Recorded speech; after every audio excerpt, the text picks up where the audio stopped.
Assalamualaikum warahmatullahi wabarakatuh, Buya. Assalamualaikum warahmatullahi wabarakatuh. Apakah penyakit hati itu termasuk ujian juga? Mohon penjelasannya, Buya. Terima kasih. Baik. Penyakit hati adalah bisa saja ujian, tapi bisa saja hukuman.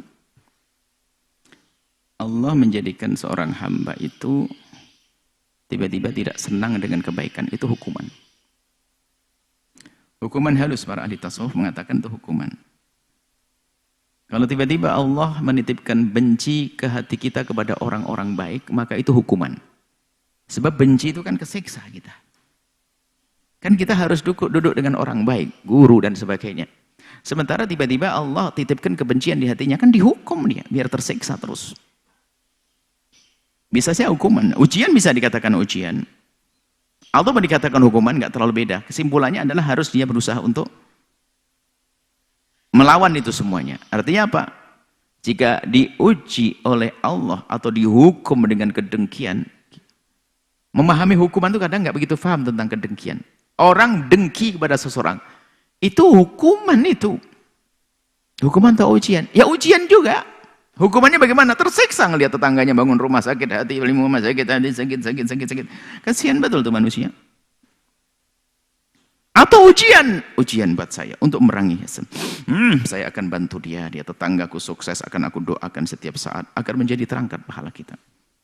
Yang jelas penyakit hati itu sama dengan penyakit dohir, harus kita obati. Tidak boleh kita biarkan lalu kita piara. Hanya orang gila yang miara penyakit. Penyakit hati harus kita perangi.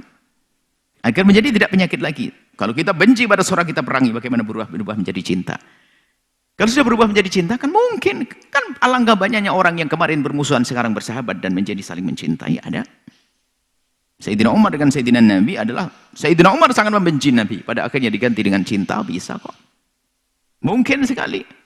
Maka yuk cari sebab cinta. Itu yang perlu kita hadirkan. Saling memberi hadiah, mengucapkan salam, tegur sapa yang baik, dan sebagainya. Nih, ini semuanya itu akan berguna bagi orang yang sadar bahwasanya ada penyakit di dalam hatinya. Setelah sadar penyakit dalam hatinya dan sadar kalau itu ujian. Kalau dia sadar ujian, ngerjakan soalnya benar, sukses. Atau itu hukuman, ya ingin bebas dari hukuman, hasilnya sama. Bisa jadi hukuman, bisa jadi ujian. Intinya, ayo kita semua bebaskan diri kita dari penyakit-penyakit hati yang itu adalah menyiksa halus, secara zahir tidak ada. Tapi ternyata lihat, ada di hati kita, na'udzubillah. Benci, dengki, dendam, prasangka buruk itu nggak enak semuanya. Prasangka buruk ya gimana nggak diseksa? Dikasih buah sama tetangganya diciumi baunya hanya gara-gara bau minyak wangi saja. Jangan kok bodoh banget tinggal gigit saja buah apel kan beres enak. Coba yang hatinya baik enak, kasih hadiah senang, masya Allah makasih. Tapi si hati kotor, hati busuk ini jangan-jangan ada santet, sihir segala macam nggak dimakan, kasih tetangganya lagi. Tetangga yang senang lihat bodoh bener orang punya sakit hati, penyakit hati, kotor hati. Kita perangi tidak, kita husnudzon. Kita hilangkan benci. Hilangkan dengki dengan yang diajarkan Nabi kita. Saling silaturahmi, saling berikan hadiah, saling mendoakan dan seterusnya. Wallahu a'lam bishawab.